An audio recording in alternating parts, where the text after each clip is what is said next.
Good evening Vinay. Good evening.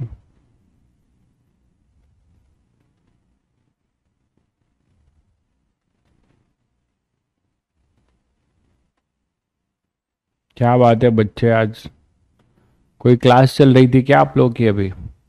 विनय।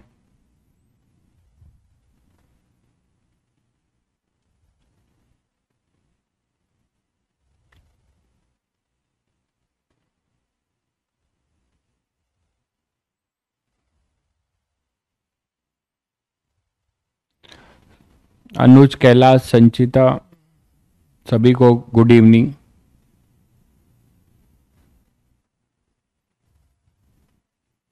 देवाज्ञा, अनुज, कैलाश, आलेख, सभी को good evening भाई। बैक टू बैक क्लासेस थी। Okay. Avneesh good evening. Ronik good evening. Nishchay, Vansh good evening.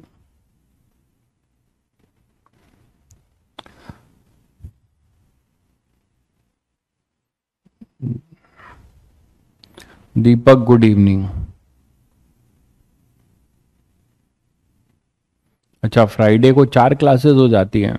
अच्छा, ये हेक्टिक हो जाता है थोड़ा। भाई मेंस के लिए सीट की आप सब करो तो क्या बुराई है, सभी करो, है ना। बट मेंस के लिए एटलीस्ट पहली दूसरी एक्सरसाइज कर लीजिए, एटलीस्ट कम से कम पहली दूसरी। लेकिन करना जितना कर पा रहे हैं उतना करिए यार।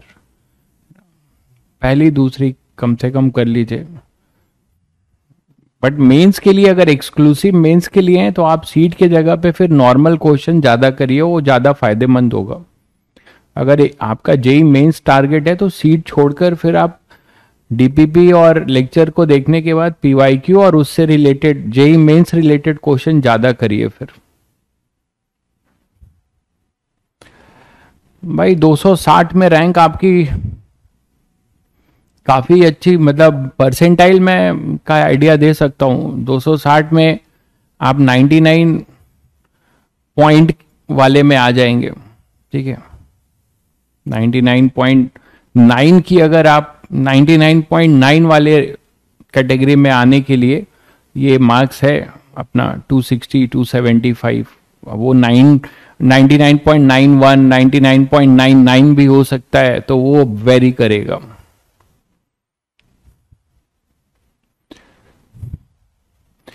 हाँ, पीवाईक्यूज भी केवल करके हो सकता है, बट पीवाईक्यू के अलावा अगर आप पीवाईक्यूज कर रहे हैं टॉपिक वाइज तो ठीक है, और उससे रिलेटेड कुछ और क्वेश्चंस प्रैक्टिस कर लेंगे तो और बढ़िया होगा जेई मेंस के लिए केवल।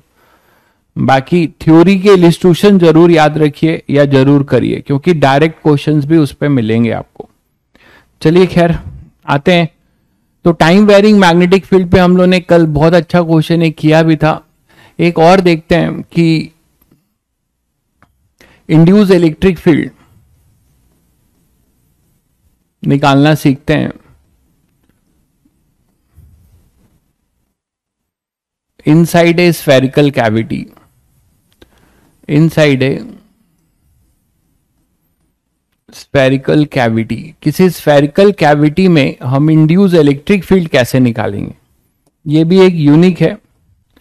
ठीक है, आपको एक नया अप्रोच मिलेगा। देखिए, जैसे कि मान लीजिए आपके पास कोई एक सिलेंड्रिकल जोन है जिसका क्रॉस सेक्शनल व्यू आपके सामने दिख रहा है। इसमें आपने R/2 का एक कैविटी बना रखा है।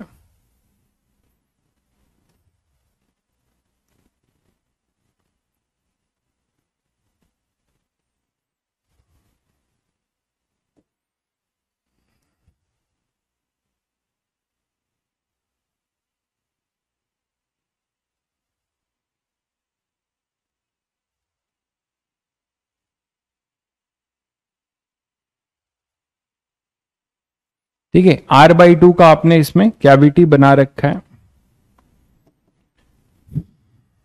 ये कैविटी है अपना जिसका रेडियस R/2 है, ये इसका सेंटर है।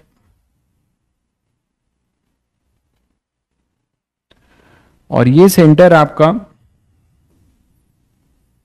इसका सेंटर है ये,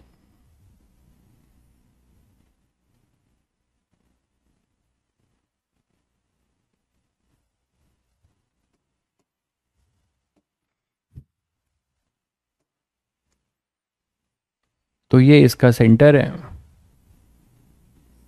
ये पूरी डिस्टेंस आर है, मतलब डायमीटर इसका आर है, ठीक है, डायमीटर इसका आर है। ये जो सेंटर है ये इसका सेंटर है ओ, और ये इसका सेंटर है O1, ठीक है। और जो मैग्नेटिक फील्ड है आपकी ऐसे ही है, मैग्नेटिक फील्ड ऐसी है सिलेंड्रिकल जोन में, ये है। और dB बाई dt, ये जो B है ये कांस्टेंट रेट से इंक्रीज कर रहा है, जिसमें गिवन है आपको dB by dt equal to k, dB by dt is equal to k tesla per second, ठीक है, ये गिवन है आपको। आपको बताना है find E induced at any point inside the cavity, inside the cavity, ठीक है। तो किसी भी इनसाइड द कैविटी पे हमें क्या करना है, कोई पॉइंट होगा वहां पर ई इंड्यूस की वैल्यू निकालनी है। इतने जोन में तो आप देख रहे हो मैग्नेटिक फील्ड है जो टाइम के साथ वेरी कर रही है dB बाई dt, तो हमें इंड्यूस इलेक्ट्रिक फील्ड तो आएगी, उस इंड्यूस इलेक्ट्रिक फील्ड की हमें वैल्यू निकालनी है, ठीक है, किसी भी जनरल पॉइंट पे कैविटी के। तो करेंगे कैसे, ठीक है, इसको कैसे करेंगे, इसको वही सुपर पोजिशन से करेंगे, ठीक है। इसको सुपर पोजिशन से ये करेंगे कि पहले पूरा एक सिलेंड्रिकल जोन मानेंगे जिसमें कि मैग्नेटिक फील्ड बी है इनवर्ड, इनवर्ड, और यहां पर एक सिलेंड्रिकल जोन मानेंगे जहां पे मैग्नेटिक फील्ड है आउटवर्ड, ठीक है, जिससे कि ये नलीफाई हो। तो इसको आप सुपर पोजिशन से कर सकते हैं। इसमें आप ये मान सकते हैं कि पहले जो है एक हमारे पास जोन है जिसमें मैग्नेटिक फील्ड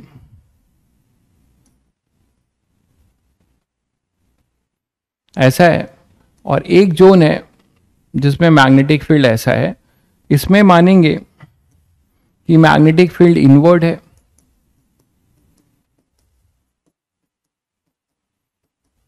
ठीक है, और ये सेंटर अपना O है, और यहां पे कोई जनरल पॉइंट ले लेते हैं, है ना, यहां पे कोई पॉइंट ले लिया जाए। मान लीजिए हमें निकालना है इसका, यहां पर कोई पॉइंट है,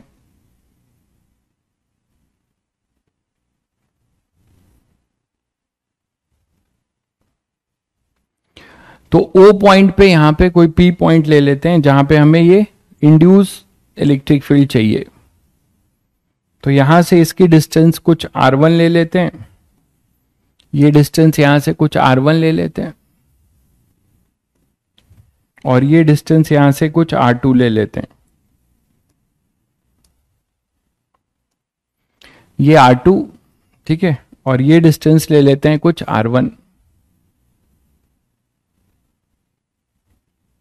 ये R1 ले लेते हैं, R1 सेंटर से इस केस में। अब देखो, तो मान लीजिए यहां पर अगर आप देखते हो तो यही O है, और ये आपने क्या माना है R1, ये P पॉइंट है, ये R1 माना है। तो यहां पे जो कंसेंट्रिक इलेक्ट्रिक फील्ड होगी, ठीक है भाई, स्फेरिकल और सिलेंड्रिकल में कोई बहुत अंतर नहीं है। स्फेरिकल लिख दिया तो स्फेरिकल ले लो, सिलेंड्रिकल भी होगा तो कोई दिक्कत नहीं है, क्योंकि इंड्यूस इलेक्ट्रिक फील्ड चाहे वो स्फेरिकल हो चाहे सिलेंड्रिकल हो, कंसेंट्रिक सर्कल ही होगी, तो दोनों के लिए ट्रू है, कोई दिक्कत नहीं है, ठीक है। तो यहां पे अपने पास ये R1 है, तो जो भी इंड्यूस इलेक्ट्रिक फील्ड तो बहुत सारी होंगी, जो यहां से जा रही होगी वो इंड्यूस इलेक्ट्रिक फील्ड आपकी कुछ ऐसी होगी, देखिए,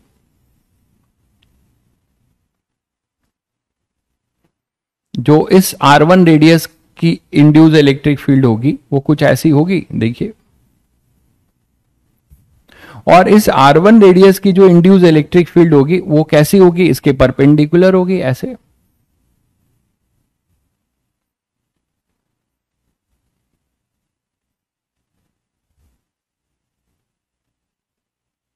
बोलो भाई, होगा। तो ये इंड्यूस इलेक्ट्रिक फील्ड इसके लिए हम बोल रहे हैं E1, इसके वजह से होगी। और यहां पर अगर हम बोल रहे हैं, अच्छा हाँ, एक चीज मैंने आपको डायरेक्शन के बारे में नहीं बताया कि हमारे पास जो dB/dt है वो इंक्रीजिंग इन नेचर है। तो इंक्रीजिंग इन नेचर है तो क्रॉस अगर मैग्नेटिक फील्ड है तो आई इंड्यूस जो होगा वो एंटी क्लॉकवाइज होगा कि क्लॉकवाइज होगा, ये देख लीजिए, ये जरूरी है। ये मैंने गलत डायरेक्शन बनाया है, ये भी बड़ा इंपॉर्टेंट है ना। लेंज लॉ के अकॉर्डिंग इंड्यूस इलेक्ट्रिक फील्ड इसकी जो होगी वो इधर होगी।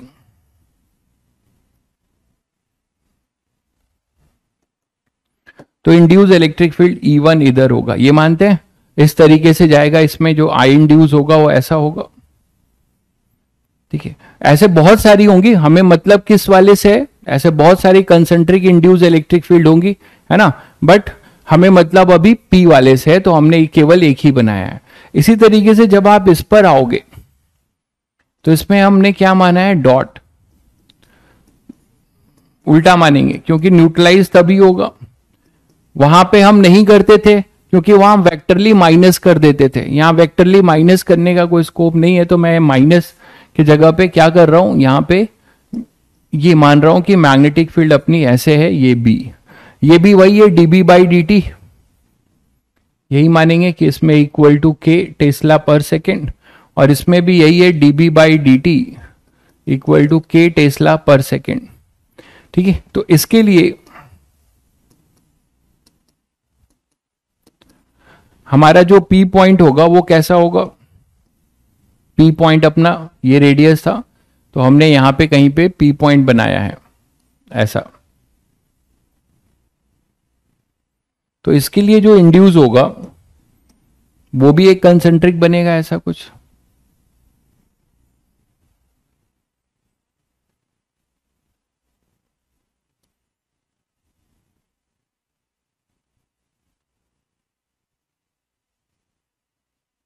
ठीक है, और इसका जो होगा वो कैसा होगा, जरा ध्यान से डायरेक्शन देख के बताइए। ठीक है भाई, चैप्टर खत्म होने जा रहा है, सीट मार्क क्या करा दूं, सब करना है आपको बता चुका हूं, जिसको करने का मन है वो कर रहा होगा।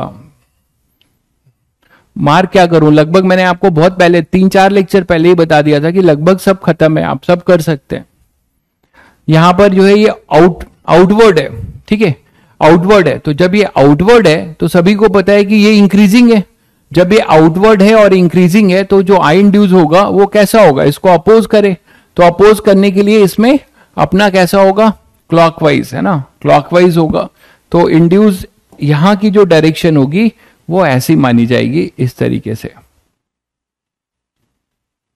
इसके परपेंडिकुलर। किसके परपेंडिकुलर है ये R2 के परपेंडिकुलर है। ये O1 है, ये R2 के परपेंडिकुलर है, और ये अपना क्या होगा, E2।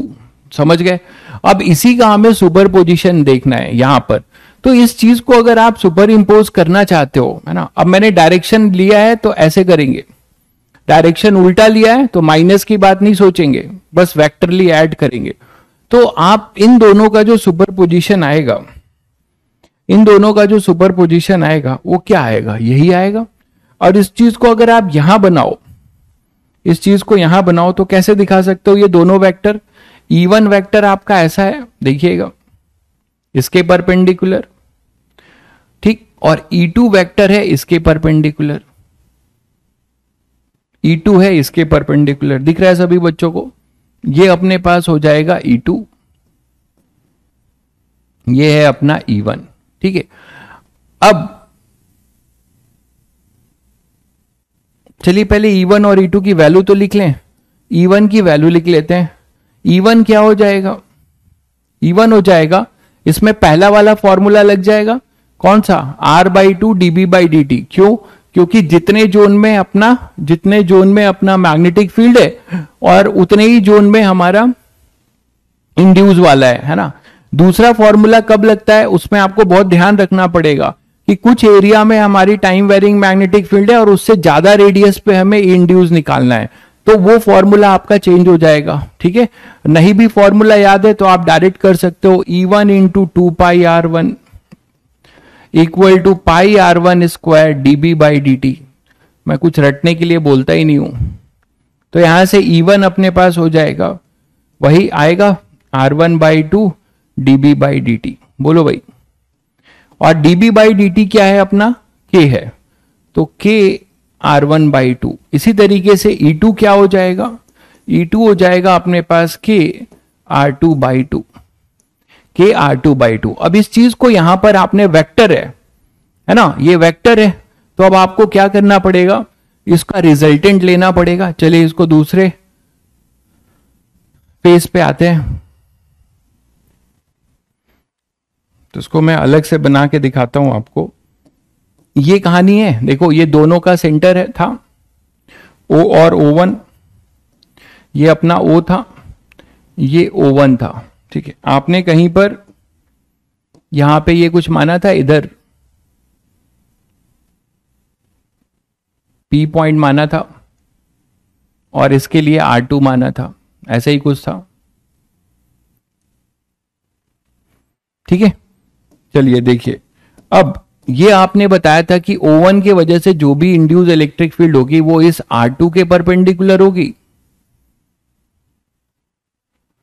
और ये जो होगी वो किसके परपेंडिकुलर होगी, R1 के।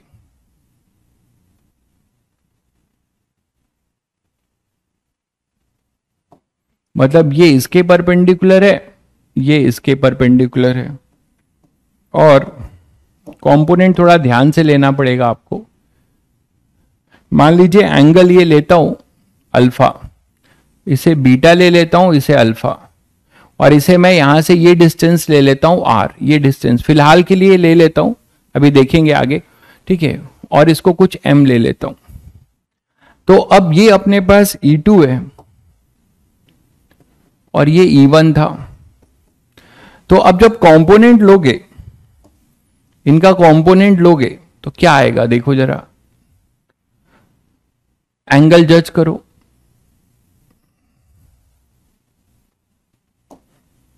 ये अगर बीटा है, ये 90 है, तो ये तो 90 माइनस बीटा होगा, और ये फिर बीटा होगा, है ना, ये बीटा, फिर ये 90 माइनस बीटा, तो ये फिर बीटा आएगा। इसमें सभी को क्लियर है, ये चीज आपकी बीटा आनी है और ये चीज आपकी अल्फा आनी है। ये सभी बच्चे देख पा रहे हैं, ये सभी बच्चे देख पा रहे हैं कि ये बीटा आएगा, ठीक है, ये बीटा, ये 90, ये बीटा तो ये बीटा, ये 90 माइनस बीटा तो ये बीटा, ये अल्फा, ये 90 माइनस अल्फा, ये अल्फा तो ये अल्फा, ये 90 माइनस अल्फा तो ये अल्फा। क्लियर कट डायग्राम है, आई थिंक सभी को क्लियर होगा। अब यहां से क्या करो, कंपोनेंट ब्रेक करो। तो जब कंपोनेंट ब्रेक करोगे तो इसका एक कंपोनेंट इधर आएगा, E1 plus E2 cos beta, और ये वाला कंपोनेंट साइन में जाएगा, ये कंपोनेंट साइन में जा रहा है, देख पा रहे हैं सभी लोग।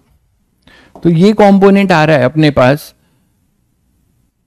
E2 साइन बीटा, और ये आ रहा है E1 sign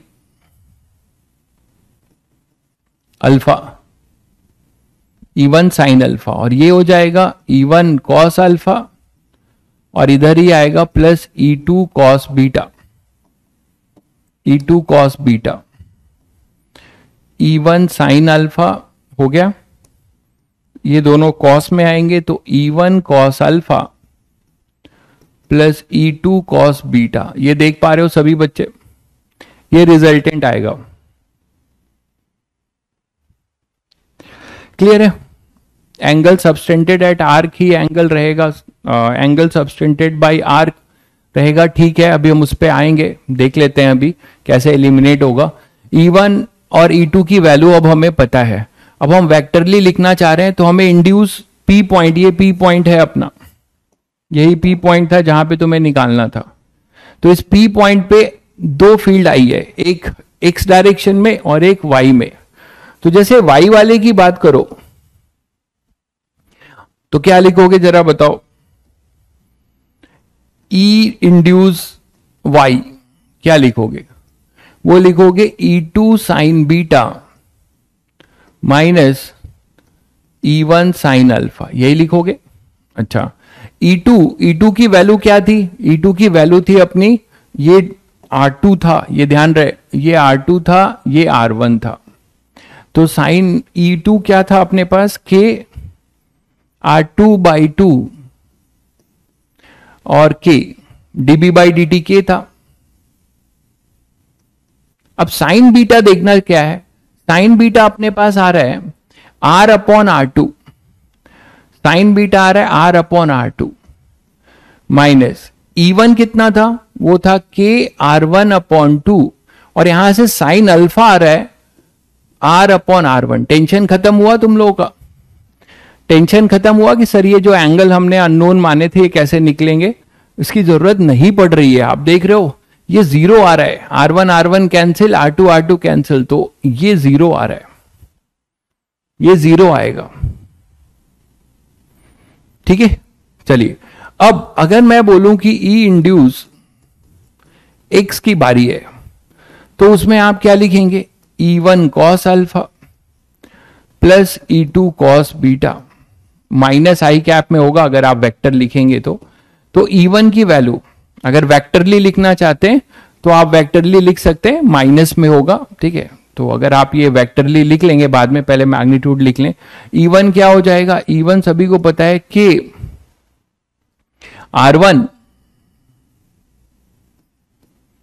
R1 by two, और कॉस अल्फा देखो जरा, कॉस अल्फा अपने पास क्या होगा, OM, ये इतनी OM upon R1, cos alpha लिख रहा हूं मैं, OM अपॉन R1 दिख रहा है सभी बच्चों को। और E2 क्या हो जाएगा, KR2 upon two, KR2 upon two cos beta हो जाएगा O1M upon R2, O1M upon R2। तो यहां से देखो R1 कैंसिल होता है, K बाई टू आप कॉमन ले लोगे और ये मिलेगा OM प्लस O1M, यही मिलेगा OM plus OMN। E1 sine alpha minus E2 sign beta, E1 sine alpha minus E2 sign beta. अरे नहीं भाई, मैंने इसको पॉजिटिव लिया है ना, अरे ये स्टैंडर्ड लिखा है भाई, ये वाई एक्सिस है तो प्लस जे कैप है, ये माइनस जे कैप है, तो इसीलिए ऐसा लिखा है। तो यहां से अपने पास हो जाएगा k बाई टू। अब ये बताओ मुझे, ये पूरा डिस्टेंस तो सभी बच्चों को पता है ना, ये क्या है, इन दोनों का सेंटर टू सेंटर डिस्टेंस कितना है भाई, r बाई टू। ये सेंटर टू सेंटर डिस्टेंस क्या है, r बाई टू। तो टेंशन खत्म, कहानी खत्म हो गई। K R upon four, KR upon 4 ये तुम्हें मिलता है।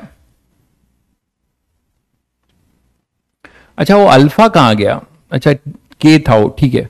तो KR अपॉन 4, ठीक है। अगर तो नेट की बात करिए तो ई नेट जो मिलेगा, अगर वेक्टरली बात करना चाहेंगे तो इंटरेस्टिंग चीज क्या मिला, ई नेट जो मिलेगा वो मिलेगा माइनस ई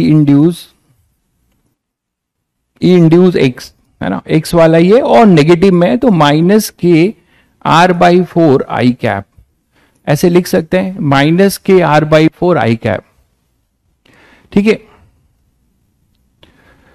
तो अब यहां पे जो है KR/4 जो अपने पास आ गया, ये चीज देख रहे हैं कि यहां पे भी आपको एक चीज वही मिला जैसे वहां था, rho R C1 C2 by epsilon naught, rho R C1 C2 by 3 epsilon, क्या था, rho upon 3 epsilon naught R C1 C2, याद है इलेक्ट्रिक फील्ड का था। इसी तरीके से आपने सिलेंडर में निकाला था तो वो था अपना rho upon 2 epsilon naught R C1 C2। Magnetic field में भी आपने निकाला था B, वो था J/2 आर C1 C2। तो सेंटर टू सेंटर वाली डिस्टेंस ही सब इंपॉर्टेंट बात रख रही है। कैविटी की हमने ढेरों किया है तो मैंने सोचा चलो इसे भी ट्राई करते हैं कैविटी से, ठीक है। तो अब यहां पे KR/4 है, तो आपने एक चीज और देखा, क्या देखा, दोनों में लेकिन डायरेक्शन में अंतर है, दोनों के डायरेक्शन में अंतर है। यहां पर जो इंड्यूस इलेक्ट्रिक फील्ड है वो O1 O के जो लाइन के परपेंडिकुलर है, ठीक है, O1 और O के लाइन के परपेंडिकुलर है। देखो जो नेट फील्ड अपनी आएगी, ये जो O और O1 है इसके परपेंडिकुलर आ रही भाई, नेट फील्ड अपनी जो आएगी ये जस्ट इसके परपेंडिकुलर आएगी, ये होगा ई नेट। जो हमने अभी प्रूफ किया, ई इंड्यूस नेट, ये होगा, ये हमने अभी प्रूफ किया ना। तो ये आपके पास O और O1 के परपेंडिकुलर होगा, O और O1 के परपेंडिकुलर होगा। ठीक है, तो एक बहुत ही बेहतरीन क्वेश्चन बनता है। ठीक है, यूनिक क्वेश्चन है ये। तो के आर बाई 4 के कैप, ये अपना इलेक्ट्रिक फील्ड आ जाएगा इसके लिए। ये सभी बच्चों को क्लियर है? ये सभी बच्चों को क्लियर है? तो आप ये नोट करके लिख सकते हैं कि resultant induce electric field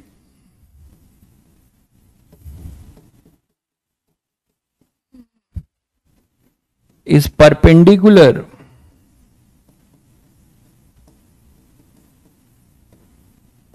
to the line joining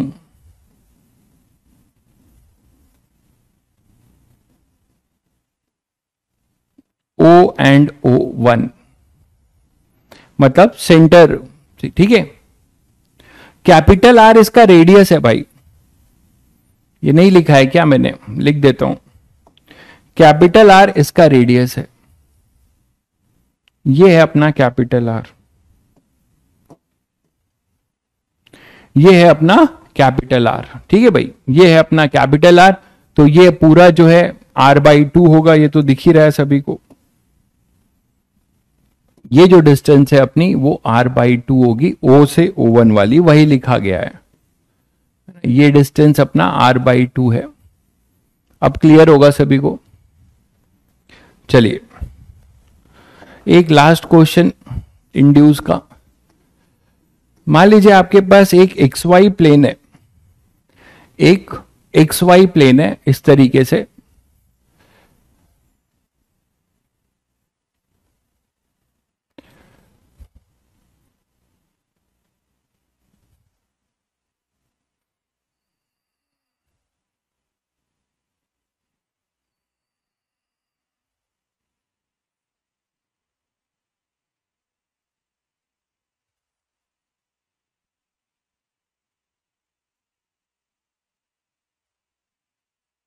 ठीक है, एक XY प्लेन है, ये X एक्सिस है और ये अपनी Y एक्सिस है।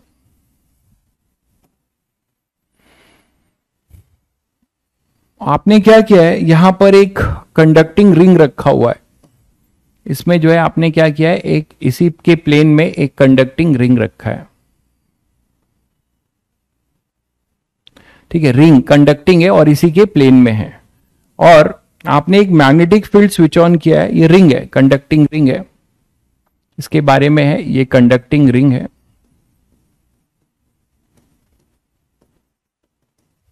ठीक है, इसका मास है पाई kg और इसका रेडियस है,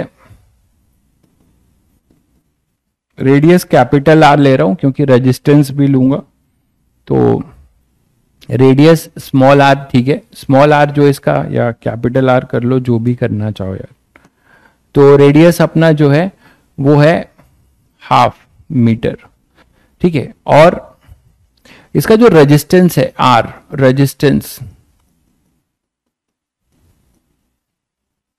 ऑफ रिंग, वो दिया हुआ है पाई ओम। ठीक है, वो ले लेते हैं पाई ओम, और बस और क्या जरूरत है। ठीक है, इतने से काम होगा। ठीक है, आपने क्या किया, ए मैग्नेटिक फील्ड, क्वेश्चन ये है कि ए मैग्नेटिक फील्ड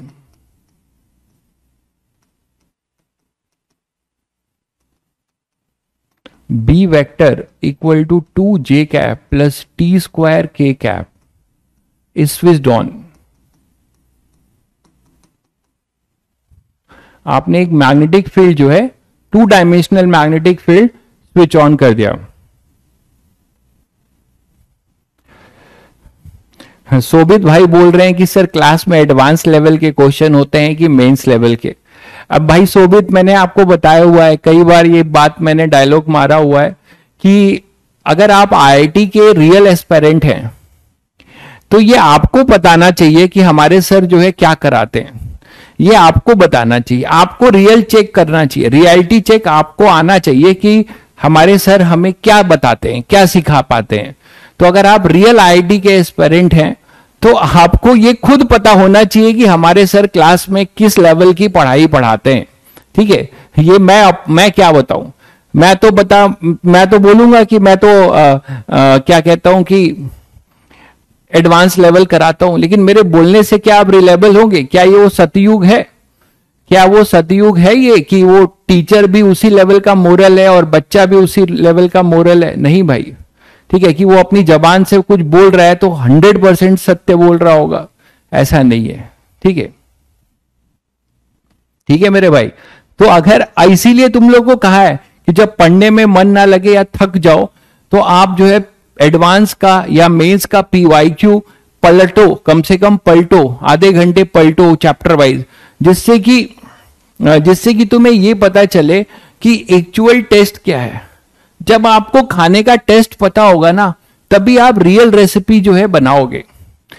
आप अगर खाने का टेस्ट नहीं जानते हो, जो आप जिस चीज को पकाने जा रहे हो, तो उस चीज का अगर आप टेस्ट नहीं जानते हो तो मैं आपको बता दूं कि आप जो है उसकी रेसिपी जो है सही नहीं बना सकते। ठीक है, तो सही रेसिपी के लिए उसका टेस्ट जरूरी है। तो आई थिंक अब बहुत बच्चों को टेस्ट मिल गया होगा। ठीक है, बिना टेस्ट के तो कुछ होगा नहीं फिर। चलिए, तो मैग्नेटिक फील्ड बी है 2j cap plus T square के कैप इज स्विच्ड। ठीक है, आपको बताना है कि फाइंड, पहला आपको बताना है ई इंड्यूस, है ना, इंड्यूस इलेक्ट्रिक फील्ड। पहले आपको बताना है इंड्यूस इलेक्ट्रिक फील्ड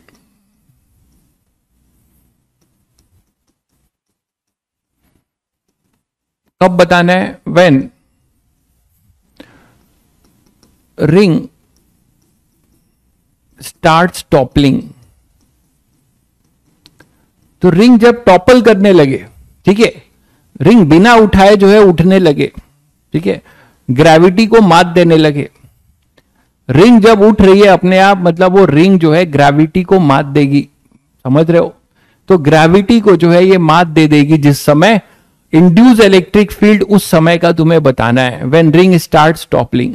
ठीक है, अब इस टाइप के क्वेश्चंस करने के बाद किसी बच्चे को अभी भी डाउट रहता है कि सर जो है हम कौन से लेवल का क्वेश्चन करते हैं, तो आई थिंक कुछ बोल नहीं पाऊंगा मैं।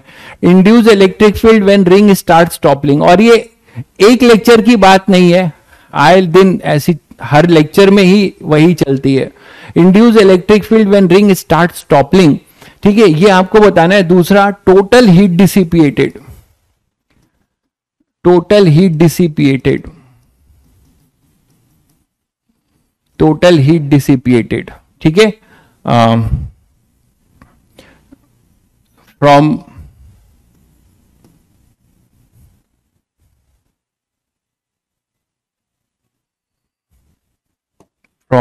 t equal to 0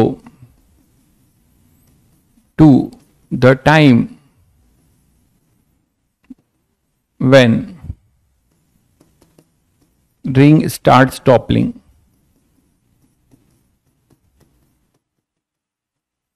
ठीक है, व्हेन रिंग स्टार्ट्स टॉपलिंग। मजा आ जाएगा आपको अगर थोड़ा भी सोच पाए तो। इस क्वेश्चन के लिए 2-3 मिनट देता हूं, अपना एक बना लो आइडिया कि क्या हो सकता है, जरा थोड़ा सा क्या हो रहा होगा, जरा सोचिएगा।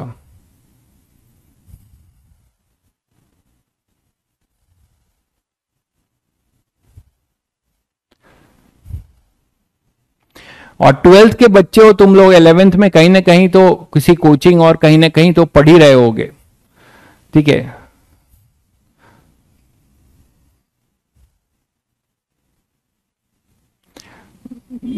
रिंग रोटेट करेगी, टॉपल नहीं करेगी, कुशल ने बोला है। देखिए, रिंग रोटेट करना मुझे थोड़ा सा अजीब बात लगती है, यही तो फिजिक्स है, यही फिजिक्स है मेरे भाई। रोटेट करने का मतलब किसी एक्सिस के अबाउट कंटिन्यूसली घूमेगी, और टॉपल करने के का मतलब वो धीरे धीरे ऐसे है अब वो धीरे धीरे धीरे धीरे ऐसे उठना शुरू करेगी, जस्ट यहां पे किसी एज के अबाउट उठेगी। इसको टॉपलिंग कहते हैं। रोटेशन, रोटेट नहीं कहते हैं, ठीक है। रोटेट उसको कहते हैं जब तुरंत इंपल्स आ जाए और ओमेगा आ जाए, तुरंत इंपल्स आ जाए। जो हमने कल क्वेश्चन किया था लास्ट टर्न पे कि मैग्नेटिक फील्ड स्विच ऑफ कर दिया तो उसमें तुरंत एंगुलर मोमेंटम आ गया था और ओमेगा आ गया था, उसको रोटेशन कहेंगे। वो कंटिन्यूअसली घूम रही है। यहां पर ये अब धीरे धीरे उठने की कोशिश करेगी, ग्रेविटी को मात देगी, ठीक है। और जब ग्रेविटी को मात देगी तो आपको जो है बताना है, ठीक है। चलो करो। सोनू ने बहुत सही सोचा है, मैग्नेटिक मोमेंट से टॉर्क आएगा। दिल खुश कर दिया भाई सोनू तुमने, बहुत बढ़िया, थैंक यू। ऐसे सोचिए तो लगेगा कि हाँ मैं कुछ सिखा पा रहा हूं, ठीक है। मैग्नेटिक मोमेंट से टॉर्क आएगा, बिल्कुल सही है। फिर आगे बढ़ के सोचिए कि कौन सा मैग्नेटिक फील्ड का कंपोनेंट टॉर्क के लिए रिस्पॉन्सिबल होगा, कौन सा मैग्नेटिक फील्ड का कंपोनेंट टॉर्क के लिए रिस्पॉन्सिबल होगा, ठीक है। चलिए तो देखते हैं, धीरे धीरे क्वेश्चन प्रोसीड करते हैं। तुम लोगों ने अपना बना ही लिया होगा क्या क्या हो रहा होगा। देखो कहानी यहां से शुरू होती है कि ये टाइम वेरिंग मैग्नेटिक फील्ड जब इस एरिया से पास होगा, मैंने आपको एरिया दिया है कि नहीं, हाँ दिया है। तो आप बताओ पहले फ्लक्स जनरेट होगा। तो फ्लक्स की अगर बात करो तो वो हो जाएगा बी डॉट ए, ठीक है। तो बी डॉट ए ऐसे लिख लो, ठीक है। अच्छा एक चीज और बताओ कि वाई डायरेक्शन में जो मैग्नेटिक फील्ड का कंपोनेंट है वो कांस्टेंट है, केवल जेड डायरेक्शन देख रहे हो कौन सा है, जेड डायरेक्शन ऊपर है। तो जेड डायरेक्शन ऊपर है तो टी स्क्वायर, बहुत भाई बहुत बढ़िया भाई थोएन, बहुत बढ़िया। वाई वाला कंपोनेंट जो है टॉर्क देगा, बहुत बढ़िया।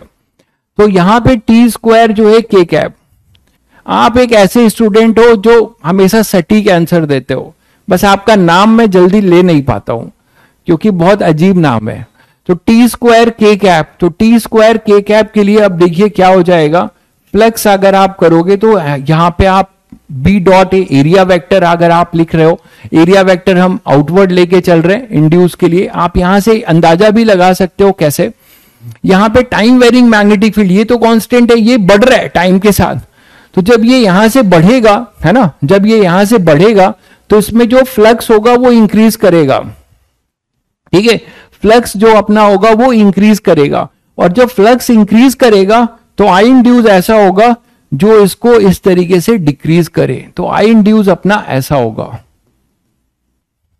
और सभी बच्चों को पता है कि आई इंड्यूस को देखकर ही आप एरिया वेक्टर गेस करते हो, है ना। आई इंड्यूस को देखकर ही आप एरिया वेक्टर गेस करते हो। तो आप वहां से कर लीजिए और फिर minus D phi by D T कर दीजिए। दो रास्ते मैंने तुम्हें सिखाए थे ऐसे क्वेश्चन में कि या तो तुम साइन लो तो फिर minus D phi by D T करो, ये सिखाया था, या फिर साइन लो ही मत, सीधे बी ए करो और ई जो है mod D phi by D T कर दो, ठीक है। चलिए तो आपने अगर चलिए साइन ले ही लिया है तो आप यहां पे लिख सकते हो बी डॉट ए। तो बी वेक्टर अपना हो जाएगा 2j कैप, बी वेक्टर पूरा ही लिख लीजिए, 2j कैप वेक्टर फॉर्म में दिया हुआ है, प्लस, हालांकि जरूरी नहीं है, आप डायरेक्ट भी कर सकते थे। दिख रहा है कि कौन सा फ्लक्स के लिए रिस्पॉन्सिबल है, केवल टी स्क्वायर वाला कंपोनेंट। डॉट एरिया आप क्या लिखेंगे, एरिया आप लिखेंगे pi R square, capital R square radius लिया है, माइनस जे कैप। तो अपने पास जो फ्लक्स आ जाएगा वो आ जाएगा, डॉट आप हटाएंगे, जे डॉट जे 0 हो जाएगा, है ना, सॉरी के कैप होगा ना, ये के कैप, तो माइनस के कैप डाउनवर्ड होगा, ठीक है। तो आपके पास आ जाएगा कितना, पाई आर स्क्वायर टी स्क्वायर और माइनस के कैप, ये फ्लक्स होगा। ई इंड्यूस अगर आप लिखेंगे, आपने साइन लिया है तो minus D phi by D T कर लीजिए, यहां से आपको इंड्यूस भी मिल जाएगा, ठीक है। और वो आपके पास आ जाएगा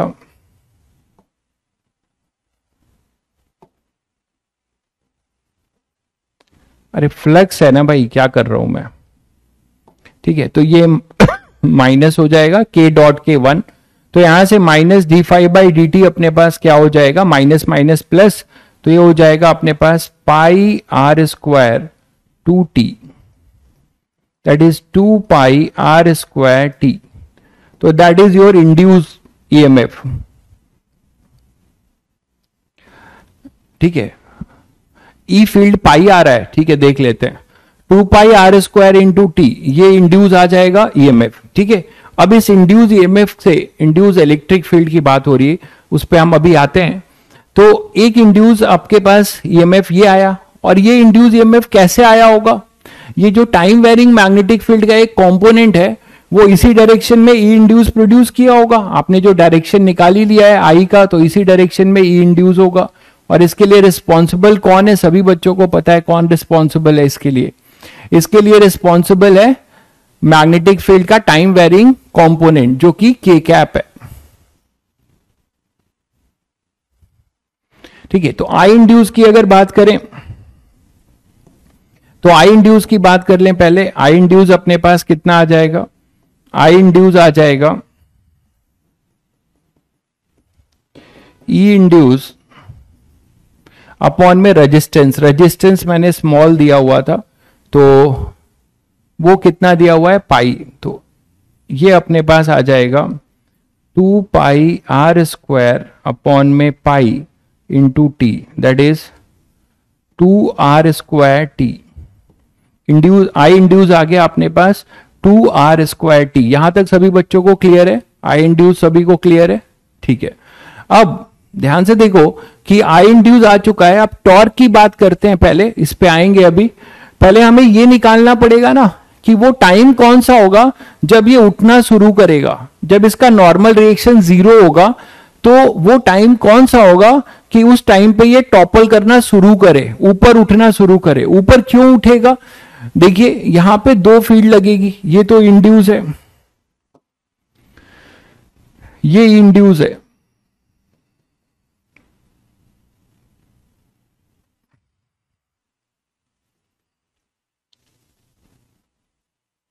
तो यहां इंड्यूस का कोई टॉर्क नहीं होगा। आप देख पा रहे हो ना, इंड्यूस कभी भी इसे टॉपल नहीं करा सकता। इंड्यूस जो है,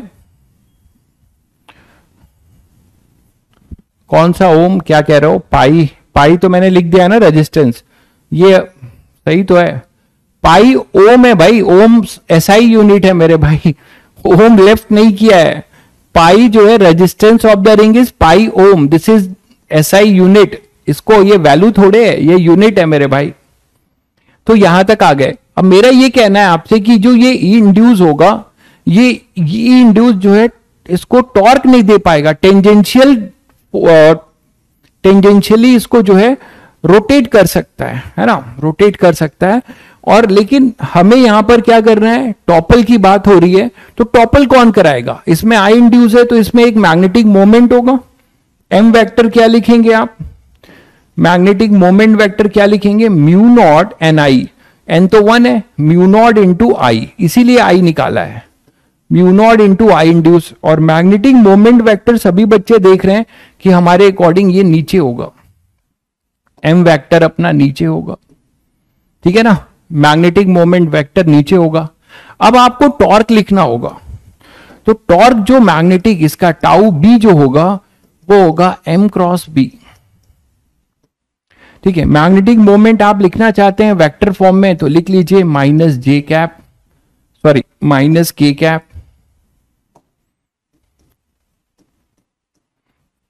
तो यहां पे अपने पास क्या हो जाएगा? म्यू नॉट, आई इंड्यूस की वैल्यू भी लिख लीजिए 2 आर स्क्वायर टी।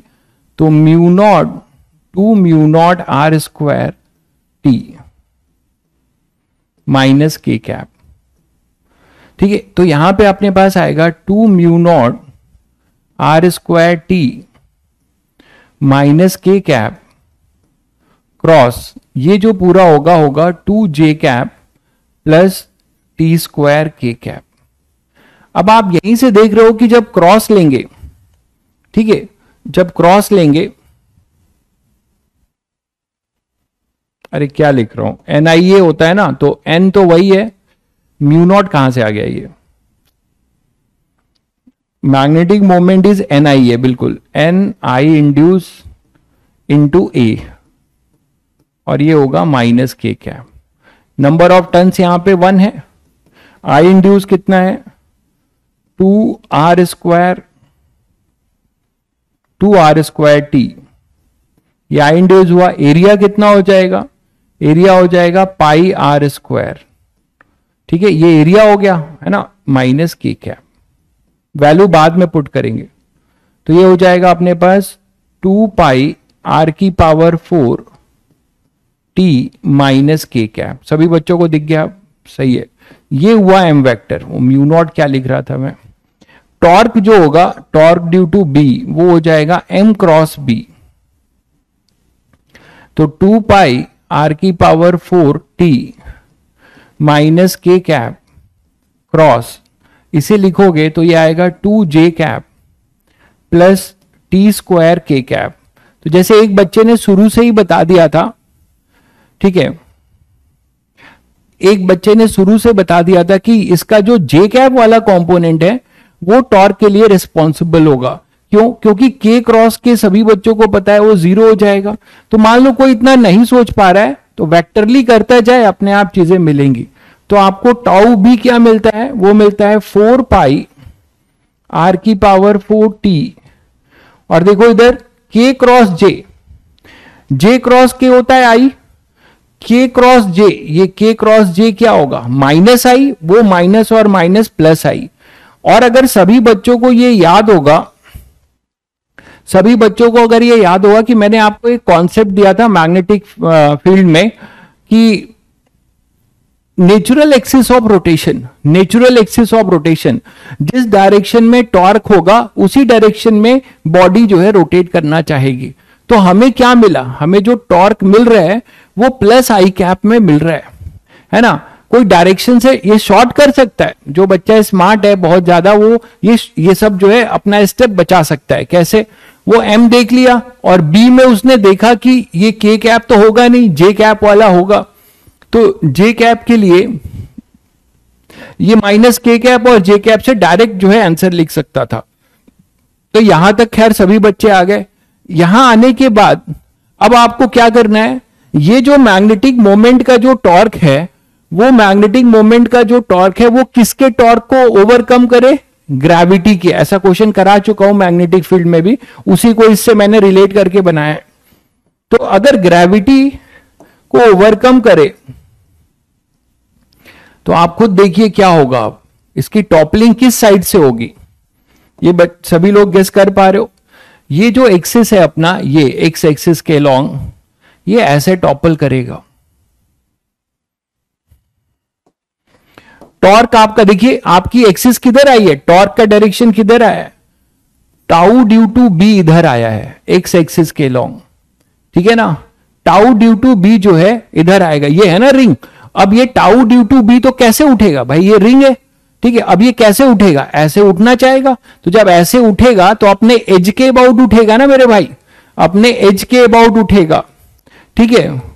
तो अब ये जो है अपना जो है एज के अबाउट जब उठेगा तो यहां पर ग्रेविटी का टॉर्क लग रहा होगा। इस ग्रेविटी के टॉर्क को इसको क्या करना पड़ेगा, ओवरकम करना पड़ेगा। ये जो यहां पर ग्रेविटी का जो टॉर्क लग रहा होगा सेंटर ऑफ मास पे, देखिए, तो सेंटर ऑफ मास पे जो ग्रेविटी फोर्स लग रहा होगा ये mg लग रहा होगा। यहां पे मैं ऐसे ही दिखा पाऊंगा, ठीक है। तो ये जो mg लग रहा होगा, इसका टॉर्क किधर आएगा, ये r वेक्टर इधर है, तो r क्रॉस बी करोगे तो टाउ बी किधर आ रहा है, देखिए आप, टाउ बी इधर आ रहा है, टाउ mg इधर आ रहा है, अपोजिट डायरेक्शन में आ रहे हैं, ठीक है। तो अब टाउ बी जो आएगा, अब ये ऐसे करके उठेगा कब, जब ये दोनों जस्ट उठने की बात हो रही है, जस्ट उठने की बात हो रही है। तो ring will topple, ring will start topple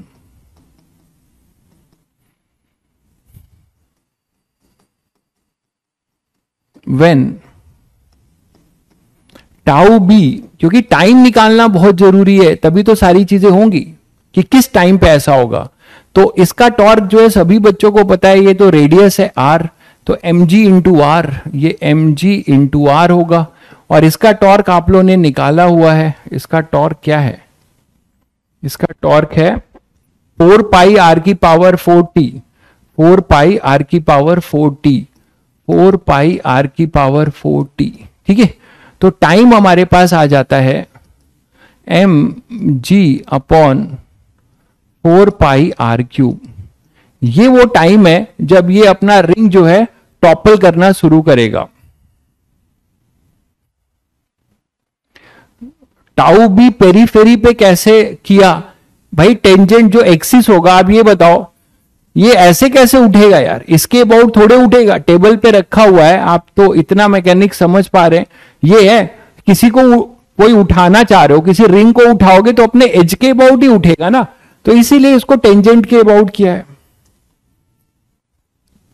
x axis के लॉन्ग है, एक्स एक्सिस के लॉन्ग सेंटर ऑफ मास वाली एक्सिस भी होगी, फिर वो उठेगा कैसे? समझ गए होगे। चलिए वैल्यू रख दीजिए और टाइम निकाल लीजिए। एम आपको पाई दिया था मैंने, जी 10 दिया था, 4 इंटू पाई इंटू आर कितना दिया था? हाफ। मैं डर रहा था वैल्यू मैंने सही लिया है कि नहीं, देख लेते हैं।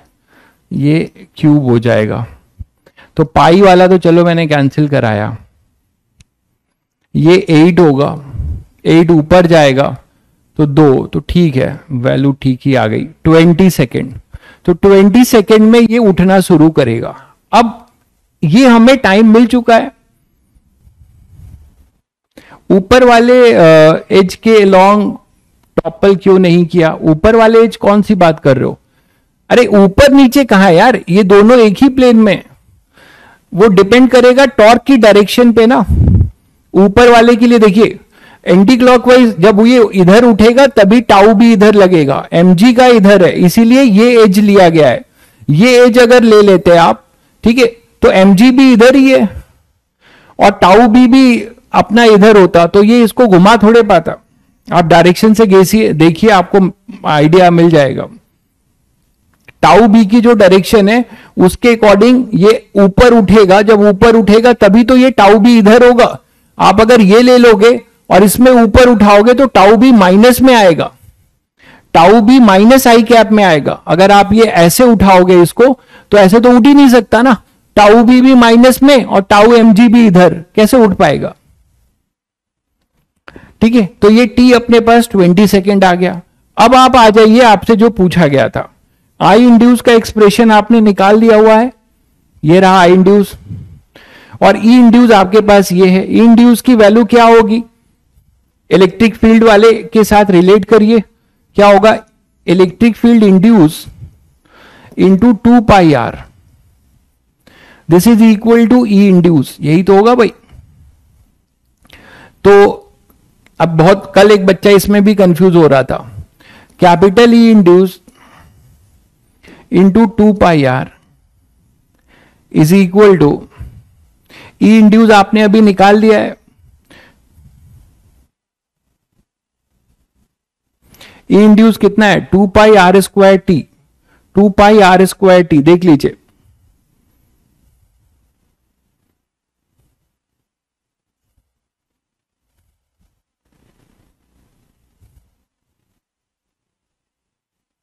क्लियर है सभी को? 2 पाई आर स्क्वायर टी, तो इक्वेट कर दीजिए और वहां से आपको 2 pi capital R square T, तो कैपिटल ई इंड्यूस मिल जाता है, मतलब इलेक्ट्रिक फील्ड इंड्यूस कितना हो जाएगा अपने पास? आर टी, सिंपल आएगा आर टी। ठीक है, आर की वैल्यू हमें पता है, तो ई इंड्यूस जो है आपसे 20 सेकेंड पे पूछा है, तो E induce at T equal to 20 second, sorry 20 second, वो हो जाएगा। आर की वैल्यू है, आर की वैल्यू कितनी है अपनी? हाफ, इंटू टी कितना है? 20, तो ये आ जाएगा अपने पास 10 volt, V equal two volt पर मीटर। ठीक है, तो ये आ जाएगा 10 वोल्ट पर मीटर। टाउ mg की डायरेक्शन कैसे ली? वही थोड़ा आप लोगों को दिक्कत है, मैं समझ रहा हूं, इसीलिए, लेकिन मेरा मन नहीं मानता, थोड़े अच्छे क्वेश्चन इसमें बहुत जो दिमाग में आते हैं करा देता हूं। वेक्टर जिनको मैकेनिक्स से कंफर्टेबल नहीं है उनको दिक्कत हो सकती है। देखिए आर वेक्टर इधर है, आर वेक्टर इधर है, आर क्रॉस एफ करते हैं, ठीक है, तो आर वेक्टर इधर है वाई की डायरेक्शन में, और mg इधर है, तो r क्रॉस f करोगे तो टॉर्क इधर आएगा। बहुत सिंपल है, आप क्रॉस प्रोडक्ट ले लो यूनिट वेक्टर का, वहां से भी आपको मिल जाएगा। ठीक है, r वेक्टर अपना किधर है, r वेक्टर इधर है, फोर्स इधर है, तो r क्रॉस f करेंगे तो टॉर्क इधर ही आएगा mg का। चलिए अब आपसे नेक्स्ट पूछा जा रहा है हीट। ठीक है, हीट की बात पूछी जा रही है। तो पावर क्या है, पावर है अपने पास I induce into resistance R square, यही तो है। तो पावर आई इंड्यूस की भी एक्सप्रेशन आपने अभी आई इंड्यूस निकाला हुआ है। आई इंड्यूस कितना है, आई इंड्यूस है 2r स्क्वायर टी, तो 4r की पावर 4 टी स्क्वायर, और r जो रेजिस्टेंस है वो भी शायद पाई दिया गया था, तो पाई, तो आप लिख सकते हो 4 पाई r की पावर 4t, ये हुआ पावर, है ना, ये हुआ पावर। अब हीट चाहिए तो dh by D T equal to 4 pi r की पावर 4t, तो dh आएगा 4 पाई r की पावर 4t dt। इसको आप इंटीग्रेट मार सकते हो। ठीक है, t इक्वल टू 0 से कहां तक, जब ये टॉपलिंग शुरू किया है, तो टॉपलिंग कब शुरू किया है भाई, 20 सेकेंड में, तो अपॉन 20, और ये 0 से h, तो h अपने पास आएगा 4 पाई r की पावर 4 20 t स्क्वायर बाई 2, और ये होगा 0 से 20, तो यहां पे आ जाएगा 2 पाई r की पावर 4, और यहां पे आ जाएगा इंटू 400, तो ये आ जाएगा 800 पाई r की पावर 4, 800 पाई r की पावर 4। r की वैल्यू हमें कितनी दिया हुआ था, हाफ। ठीक है, तो 800 इंटू 1 अपॉन, ये हाफ था ना, तो 2 की 16 पाई, अब ये करते रहना जो भी आएगा। ठीक है, तो इतना जूल जो है हीट निकलेगा, इतना जूल जो है हीट निकलेगा।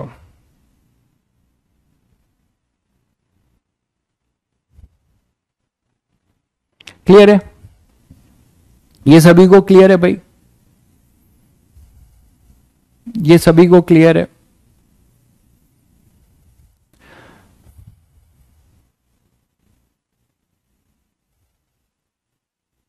टी क्यूब बाई 3 होगा क्या,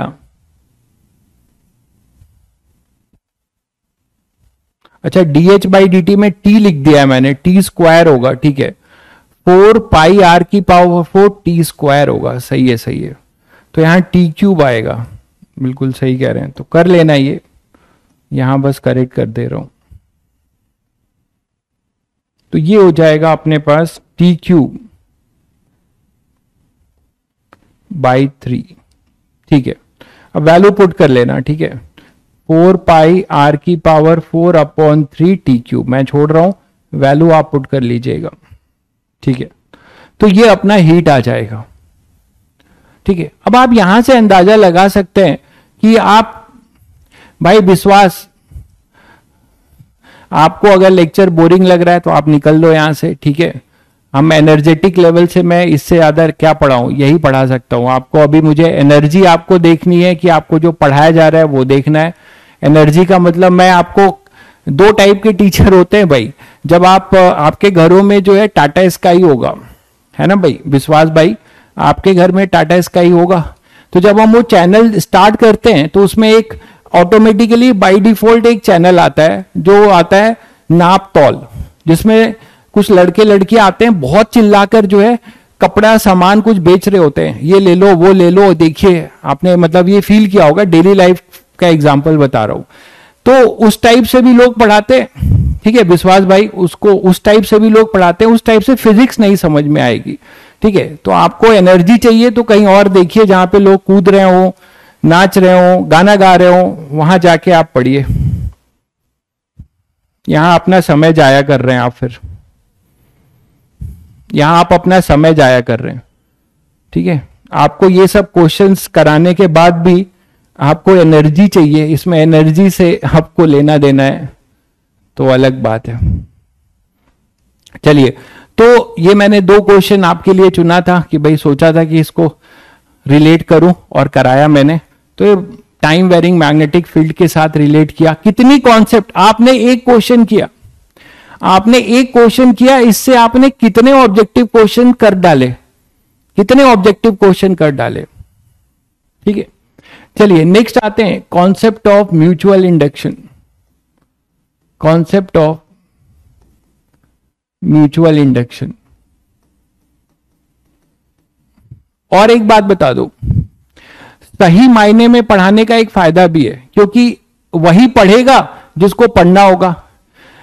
जो आम जनता है, जो भीड़ इकट्ठा करती है ना, जो बस किसी का रिजल्ट आ जाता है तो माला पहन के नाचती है, तो और या कोई टीचर का नारा बुलंदी करती है हमारे सर हमारे सर, तो वो जनता यहां से कट लेगी। इसीलिए इस लेवल का पढ़ाया जाता है, जिससे कि जेन्युइन लोग पढ़ें, जेन्युइन लोग रहें, ये ज्यादा जरूरी है। Concept of mutual induction. ठीक है, तो म्यूचुअल इंडक्शन की बात करते हैं। म्यूचुअल इंडक्शन क्या है? देखो, ये हर आम आदमी में होता है। ठीक है, हर आदमी में ये होता है म्यूचुअल इंडक्शन। आम आदमी में म्यूचुअल इंडक्शन ही होता है। ठीक है, एक होता है सेल्फ इंडक्शन। सेल्फ इंडक्शन जो है रेयरेस्ट लोगों को होता है, जो महात्मा बन जाते हैं। ये आजकल के ये दो कौड़ी के बाबा उबा की बात नहीं कर रहा हूं, जो रियल लेवल में स्पिरिचुअल होते हैं। जैसे भगवान बुद्ध को एनलाइटमेंट हुआ था, भगवान बुद्ध को आपने पढ़ा होगा, एनलाइटमेंट हुआ था। उन्होंने अपना राज त्याग सब छोड़ के उन्होंने एक स्पिरिचुअलिटी को अचीव किया था। That we call it enlightenment. Enlightenment is basically what, अगर आप इसको अध्यात्म से रिलेट करो तो वो सेल्फ इंडक्शन है। सेल्फ इंडक्शन का मतलब हुआ आत्मज्ञान। आपको आत्मज्ञान आ गया, जिसको हमारे लेवल पे, हमारे जो मैथोलॉजी, हिंदू मैथोलॉजी में बताया गया है, जो आप योगा का जो एक्सट्रीम है, योगा का एक्सट्रीम। अब ये सब बातें कि यहां पे अगर मैं आपको अपनी गर्लफ्रेंड और अपनी, मेरी तो कोई गर्लफ्रेंड है नहीं पहली बात, और अपनी कॉलेज की वो चीप वाली स्टोरी सुनाऊं, तो वहां पे लोग ताली बजाएंगे, दिल भेजेंगे, हमारे सर है ना। तो ये सब यहां सब नहीं चलेगा भाई। लेवल की चीजें होती हैं, लेवल के लोग समझते हैं, नहीं समझने वाले कट लेंगे, सीधी सीधी हिसाब है। तो यहां पे अगर सेल्फ इंडक्शन की बात करें, तो सेल्फ इंडक्शन की अगर हम बात करें, तो सेल्फ इंडक्शन मतलब आप डेली लाइफ से आपको फील देने के लिए बस ये एग्जांपल दे रहा हूं कि आप जैसे आत्मज्ञान होना, या फिर आप बोल सकते हो कि योगा का वो एक्सट्रीम है जिसमें आप बोल सकते हैं क्या, कुंडलिनी जागृत करना, जो बोलते हैं कि बहुत हाई लेवल है जो हम लोग अचीव नहीं कर सकते। ठीक है, आपने, तो ये सारी चीजें सेल्फ इंडक्शन से आप रिलेट कर सकते हैं। म्यूचुअल इंडक्शन रोज होता है ना, म्यूचुअल इंडक्शन आपको रोज होता है, आए दिन होता है। तो म्यूचुअल इंडक्शन मतलब एक के प्रभाव में दूसरा, तो वही हम पढ़ने जा रहे हैं अभी। मतलब मान लीजिए एक यहां पर कॉइल होगा और दूसरा कॉइल इसी के प्लेन में रखा हुआ है, दूसरा कॉइल इसी के प्लेन में रखा हुआ है। क्लियर है, दूसरा कॉइल अपना जस्ट इसी के प्लेन में रखा है। ये दोनों जो है किस प्लेन में है, एक्स जेड प्लेन में है, दोनों जो है एक्स जेड प्लेन में है। अब मान लीजिए किसी एक पे आपने कोई करंट फ्लो कराया, ये कॉइल 1 है और ये अपना कॉइल 2 है। कॉइल 1 में आपने करंट भेजा I1, ठीक है, कॉइल 1 में आपने करंट भेजा I1, तो आपने ये I1 करंट भेजा। अब इस I1 करंट की वजह से सभी बच्चों को पता है क्या होगा, एक current carrying conductor has its on magnetic field, तो यहां से जो है क्या होगा, मैग्नेटिक फील्ड क्रिएट होगा, और मैग्नेटिक फील्ड जो क्रिएट होगा वो कॉइल 2 से पास होगा, है ना भाई, क्लोज लूप बनाएगा, लेकिन ये क्लोजली रखे हुए हैं, तो यहां से निकलेगा और ऐसे घूम के जाएगा। मतलब यहां से जो मैग्नेटिक फील्ड लाइंस आप बनाओगे, ये ऐसे करके ऐसे जाएगा, बोलो, ये इस तरीके से ऐसे जाएगा, बोलो भाई, ऐसे ही तो होगा। मतलब पहले वाले की जो मैग्नेटिक फील्ड है वो दूसरे वाले से पास होगी, पहले वाले की जो मैग्नेटिक फील्ड है वो दूसरे वाले से पास होगी। तो इसका क्या मतलब हुआ, अब मैं ये मैग्नेटिक फील्ड पूरा नहीं बना रहा हूं, आप लोग समझ चुके हैं, क्लोज लूप ही होगा। मतलब इसकी मैग्नेटिक फील्ड इससे पास होगी, इसकी मैग्नेटिक फील्ड इससे पास होगी तो यहां फ्लक्स लिंकेज होगा, यहां पे फ्लक्स लिंकेज होगा, ये क्लियर है।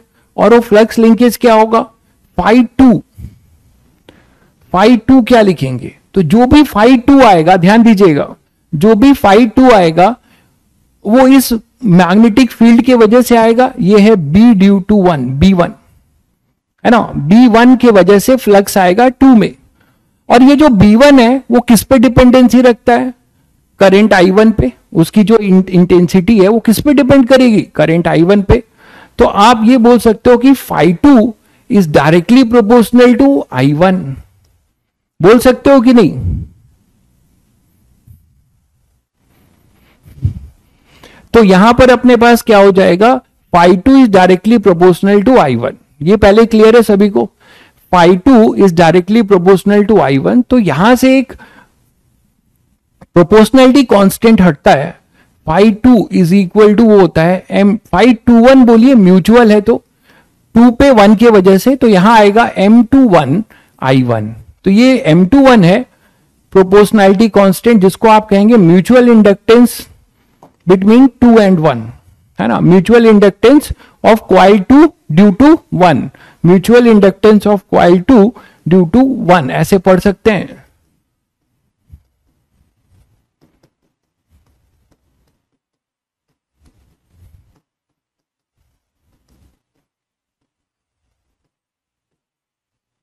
ड्यू टू 1, ये क्लियर है सभी बच्चों को। चलिए अब जरा उल्टा सोचो, उल्टा भी तो कहानी हो सकता है। उल्टा ये हो जाए कि इस पे करंट आप फ्लो करा रहे हो और वहां से मैग्नेटिक फील्ड पास हो। तो मैं यहीं पे लिख दूं, डायग्राम बनाना बहुत जरूरी तो नहीं लगता, कि if I2 be the current in coil 2, ठीक है। तो आप, अच्छा ये एक मिनट रुकिए, चलिए पहले लिख लीजिए फिर बैटरी लगाएंगे। If I2 be the current in coil 2, तो आप लिखेंगे phi on 1 due to 2 directly proportional to I2, ये लिख सकते हैं। इसमें अगर करंट फ्लो होगा, ठीक है, इसमें अगर करंट फ्लो होगा, मान लो वो करंट आपको, चलो बना ही देता हूं डायग्राम भी, लो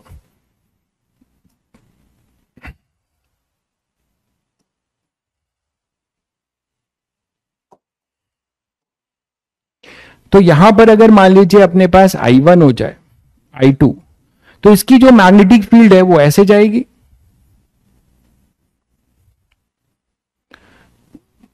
है ना, यहां पर आएगा B2 और इसके वजह से इसमें एक फ्लक्स इंक्लोज होगा। तो वही लिखा है, flux on 1 due to 2 is directly proportional to I2। तो यहां से आएगा phi 12 is equal to mu 12 into I2। ये सभी बच्चे समझ पाए, ठीक है, ये सभी बच्चे समझ पाए। अब ये जो M12 होता है वो M21 के बराबर होता है। ये जो प्रोपोर्शनैलिटी कांस्टेंट है ना, ये कहा जाएगा mutual inductance of 1 due to 2। ये है mutual inductance of 1 due to 2। और एक थ्योरम होता है जिसको मैं बताकर आपका सर भारी नहीं करना चाहता, वो मतलब रेलिवेंट नहीं है जेई एडवांस के लिए। तो M12 जो है इक्वल टू M21 होता है, रेसिप्रोसिटी थ्योरम कहते हैं उसको, हायर लेवल पे मास्टर्स में लोग पढ़ते हैं उसको। तो बाय रेसिप्रोसिटी थ्योरम हम M12 को प्रूव करते हैं M21 के बराबर और उसको हम M मान लेते हैं, ठीक है। तो ये ध्यान रखिएगा कि म्यूचुअल इंडक्टेंस 1 का 2 या 2 के 1 का, वो सब आपका क्या रहेगा, बराबर रहता है, तो उसको आप M मान सकते हैं, ठीक है। अब अगर फ्लक्स पास हो रहा है और मान लीजिए जो अपना करंट है वो टाइम वेरिंग है, तो इंड्यूस ईएमएफ भी जनरेट होगा। तो इंड्यूस ईएमएफ की कहानी अगर आप बात करो तो बैटरी कैसे लगाओगे, म्यूचुअल इंडक्टेंस की वजह से, म्यूचुअल इंडक्शन की वजह से बैटरी लगेगी, इंड्यूस ईएमएफ होगा। जैसे मैं एक के लिए ही बता रहा हूं, बाकी आप समझ जाएंगे। यहां बैटरी लगाना चाह रहे हो तो इजिली लगा सकते हो। जैसे ये तुम्हारे पास है मान लो I1, ठीक है। तो I1 के लिए फ्लक्स आपने अभी देखा, फ्लक्स ऑन 2 क्या देखा, ड्यू टू 1, वो आपने देखा M21 या M12 को अब M लिखा गया है। अब मैं जनरल आई ले लेता हूं, जनरल आई ले लेता हूं, जनरलाइज कर रहा हूं कॉन्सेप्ट को, तो जनरल आई ले लिया मान लो, तो एम आई कर दिया, ठीक है। तो ई जो होगा, ई इंड्यूस, वो होगा minus D phi by D T, जिसको आप लिख सकते हैं minus M D I by D T, minus M D I by D T. तो यहां जो बैटरी लगेगी, यहां जी जो बैटरी लगेगी,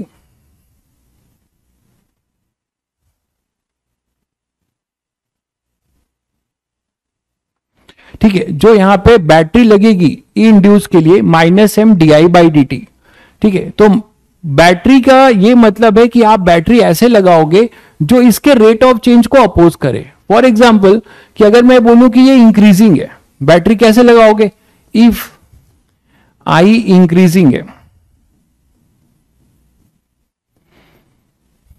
आई इंक्रीजिंग है तो क्या होगा बताओ, यहां पे फ्लक्स इंक्रीज हो रहा होगा, तो इंड्यूस ईएमएफ यहां पर जो होगा उसके वजह से जो करंट आएगा ई यहां पर जो लगेगा इंड्यूस, वो ऐसा लगेगा। क्यों? क्योंकि इसका जो अपना करंट होगा आई इंड्यूस, उसके वजह से जो मैग्नेटिक फील्ड है ना, B due to I induce, वो अपोज करे B due to B external को, बी ड्यू टू आई को।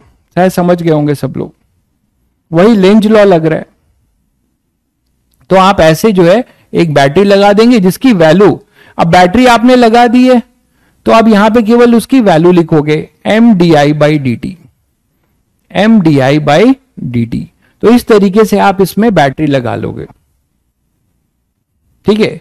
इस तरीके से आप यहां पर एक बैटरी लगा लोगे। क्लियर है सभी बच्चों को? अब अगर मान लो ये इफ आई इज डिक्रीजिंग, इसी में एक केस ले लें कि अगर मान लो आई अपना डिक्रीज कर रहा है, अगर आई अपना मान लो इसमें डिक्रीज कर रहा है,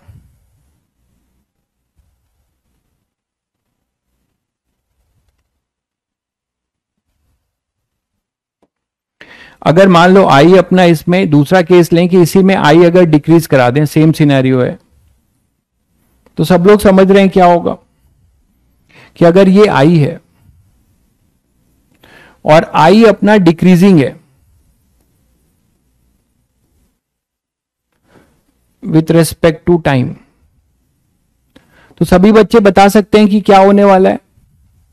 सभी बच्चे बता सकते हैं क्या होने वाला है? जल्दी बताओ कि यहां पर अब जो बी ड्यू टू आई है वो ऐसा है और वो डिक्रीजिंग है, तो इंड्यूस ईएमएफ ऐसा होगा जो इसको सपोर्ट करे, मतलब आई इसमें आई इंड्यूस ऐसा होगा। इसका मतलब बैटरी जो लगेगी वो ऐसे लगेगी, ठीक है। ई इंड्यूस की बैटरी अब ऐसे लगेगी, वैल्यू वही होगी, है ना, मैग्नीट्यूड वही होगा, M D I by D T, magnitude वही होगा। बट क्यों? क्योंकि इससे क्या होगा कि B due to I induce, B due to I induce भी ऐसा होगा, मतलब ये सपोर्ट करेगा, इसको डिक्रीज नहीं होने देना चाहेगा। वही लेंज लॉ का कॉन्सेप्ट है। तो सभी बच्चों को अब म्यूचुअल इंडक्शन की बैटरी लगाने आ गई, ठीक है, इस पे हम फिर आएंगे। अब मान लीजिए जैसे कुछ एग्जाम्पल दें कि कैसे म्यूचुअल इंडक्शन निकालेंगे दो पेयर के बीच में। तो आप क्या करिए, म्यूचुअल इंडक्टेंस कांस्टेंट निकालना है। How to find M? तो इसके लिए कुछ करिए नहीं, दो सेट दिया जाएगा आपको, है ना, दो सेट दिया जाएगा। तो थोड़ा बहुत आपके बस दिमाग में बैठने के लिए स्टेप्स लिख दे रहा हूं, उसकी जरूरत है नहीं। कि assume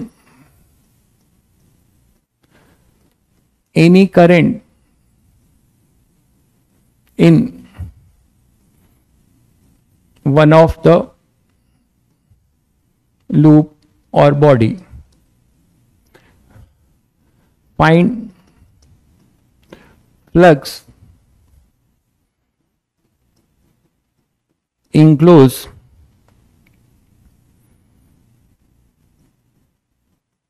on the other body। दो होंगे ना, फिर कंपेयर द रिजल्ट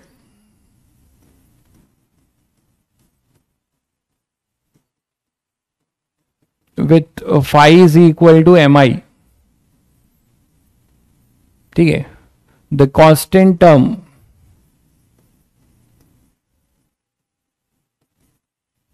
इसी से कंपेयर करके निकाल लो क्या है, compare the result with five equal to M I and find M. तो ये एक छोटा सा स्टेप है जो दिमाग में रहेगा तो आपको थोड़ा सा फायदा करेगा।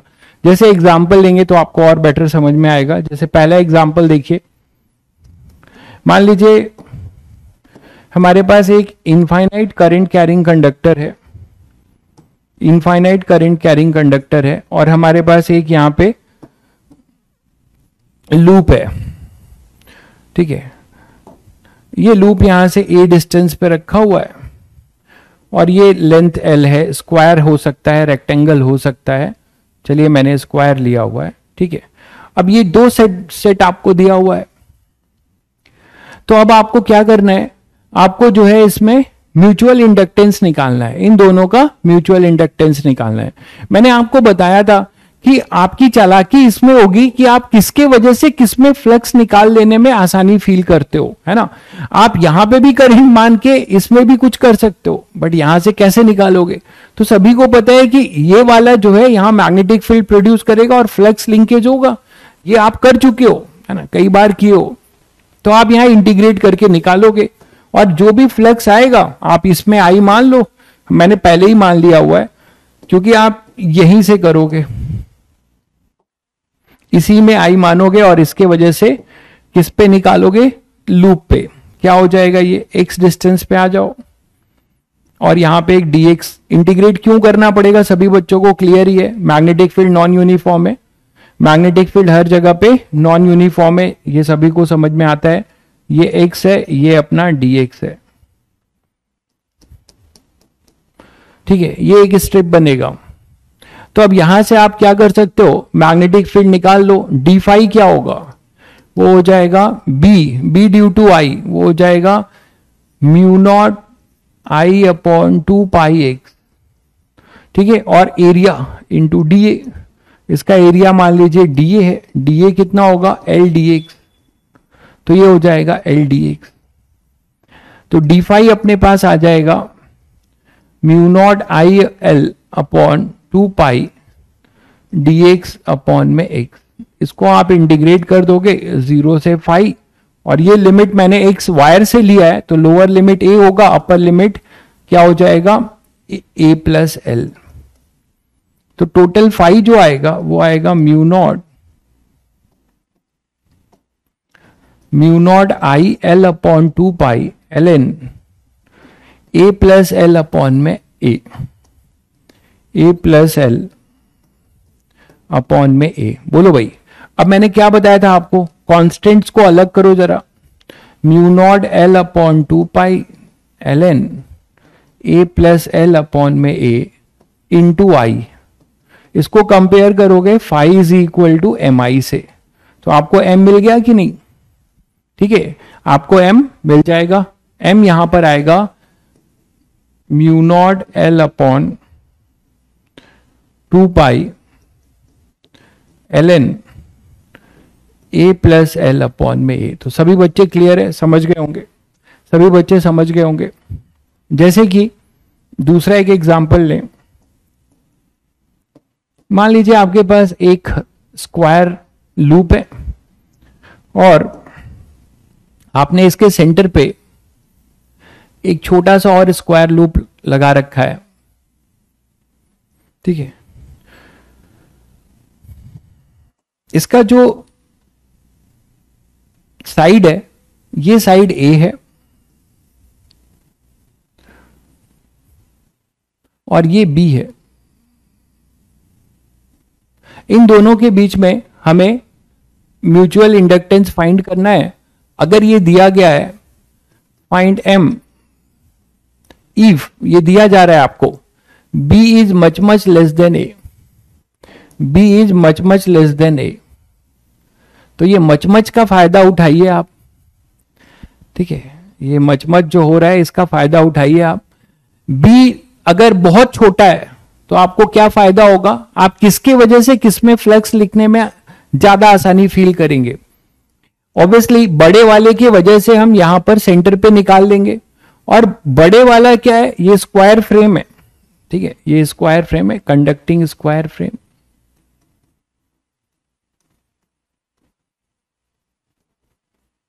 कंडक्टिंग स्क्वायर फ्रेम है, तो इसकी वजह से रेडियस, रेडियस की जरूरत क्या है मेरे भाई, रेडियस मांग रहा है ये लड़का, ज्यादा पढ़ लिया है लगता है।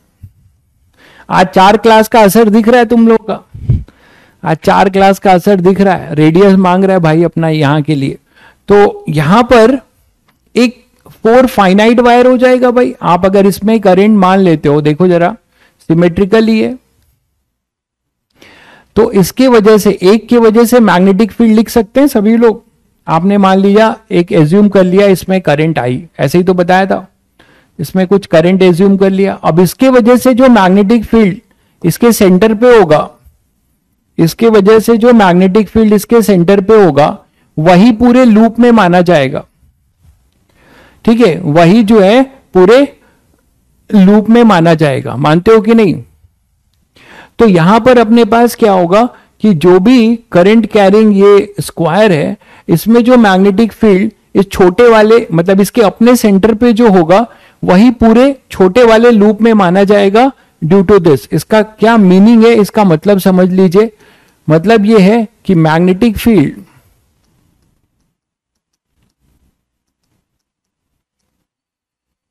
एट सी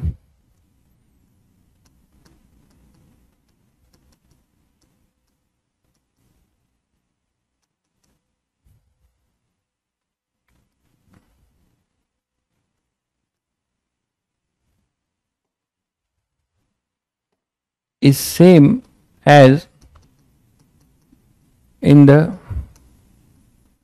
स्मॉलर लूप। ये मतलब है, इसी का फायदा उठा रहे हैं आप। तो चलिए, आप फाइनाइट वायर का सभी बच्चे जानते हैं फॉर्मूला, ये यहां पर परपेंडिकुलर डिस्टेंस ये हो जाएगा।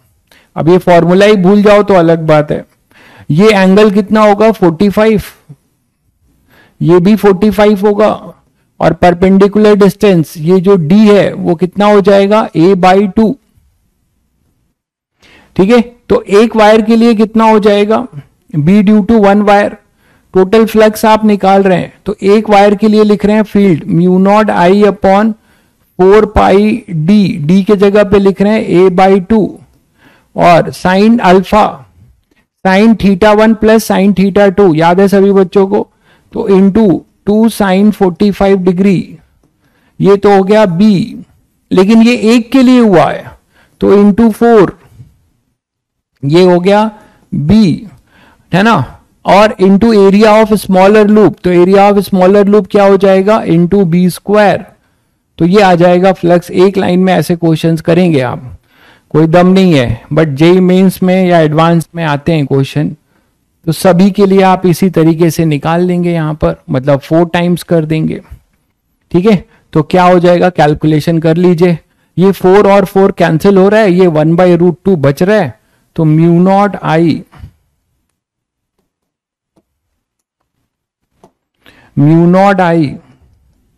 अपॉन ये 4 और 4 कैंसिल हुआ, और ये √2πa, एक 4 कैंसिल हुआ, एक 4 बचा, तो यहां 4 लिख दिया।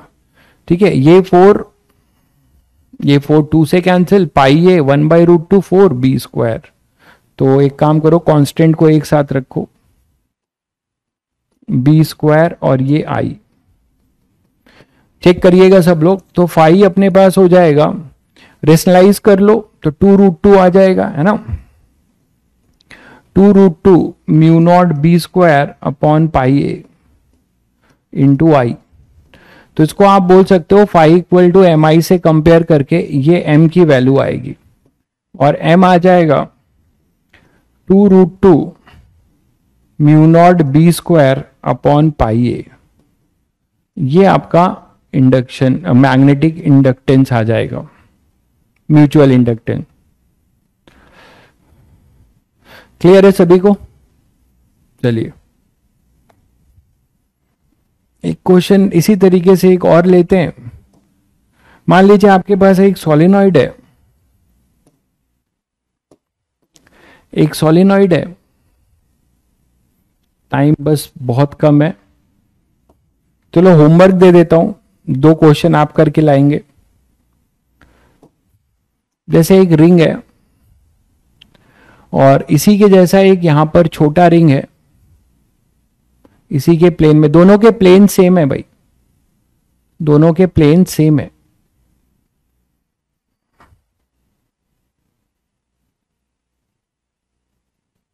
दोनों के प्लेन सेम है और ये इसके एक्सिस के लॉन्ग रखा हुआ है, both are in the same plane. ठीक है, आपको क्या निकालना है, ये एक्स है, ये एक्स है, ये ए है, ये बी है इसका रेडियस, और दिया हुआ है कि A is much much greater than B. तो आपको इन दोनों के बीच में म्यूचुअल इंडक्टेंस फाइंड करना है। Both the ring are in the same plane,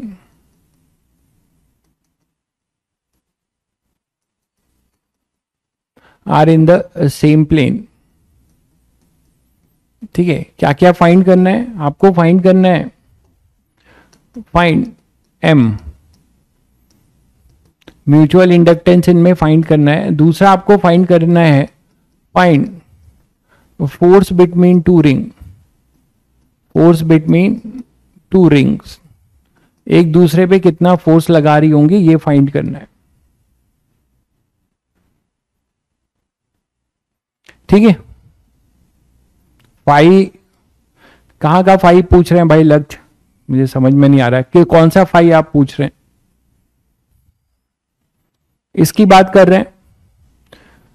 इसमें मैंने क्या किया है, ए बी सी आप देख रहे हैं, 4 वायर से ये फ्रेम बना हुआ है, ये 4 वायर से बना हुआ है, 4 फाइनाइट वायर से, सभी की मैग्नेटिक फील्ड इनवर्ट जा रही है। तो हमने एक की वजह से फॉर्मूला लगाया।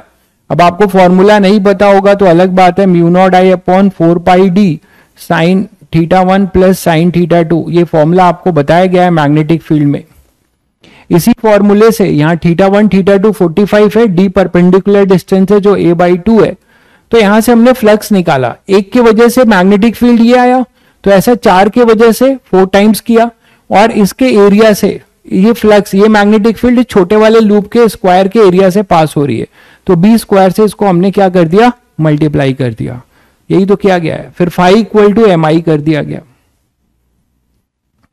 ठीक है, चलिए फिर कल मिलते हैं, और कल हम लोग म्यूचुअल और सेल्फ दोनों, सेल्फ इंडक्शन हमारा लास्ट टॉपिक है जो होपफुली कल शुरू हो जाएगा और मंडे और ट्यूसडे तक खत्म हो जाएगा। तो मैं आपको इतना बता सकता हूं, डेफिनेटली जो बता सकता हूं कि वेंसडे तक हम लोग इंडक्शन खत्म कर देंगे। ठीक है, होपफुली ट्यूसडे ही हो जाए, ज्यादा से ज्यादा वेंसडे तक जाएगा तो जाएगा। ठीक है, यहां करंट की डायरेक्शन की जरूरत नहीं है मेरे भाई, करंट की डायरेक्शन की जरूरत नहीं है सोनू भाई। हमें कहां इंड्यूस पूछा है, हमें तो phi equal to M I से मतलब है, बस हम फ्लक्स तक रहेंगे, इंड्यूस करंट की जरूरत ही नहीं है, ना हमें इंड्यूस ईएमएफ की जरूरत है, तो हम उस पर हमने बात नहीं की। ठीक है, समझ गए भाई, रिंग में करंट की डायरेक्शन समझ गए आप। चलिए मिलते हैं। अच्छा, रिंग में आप पूछ रहे हैं, अरे रिंग में करंट की डायरेक्शन आप मानोगे ना यार, ऐसा मानोगे कि जिससे कि वहां से फ्लक्स जाए, आप मैग्नेटिक फील्ड ऐसा मानोगे ना, करंट जिससे कि मैग्नेटिक फील्ड छोटे वाले से पास हो। भाई टिप क्या है, टिप यही है, मस्त रहो, पढ़ते रहो। ठीक है, चलिए।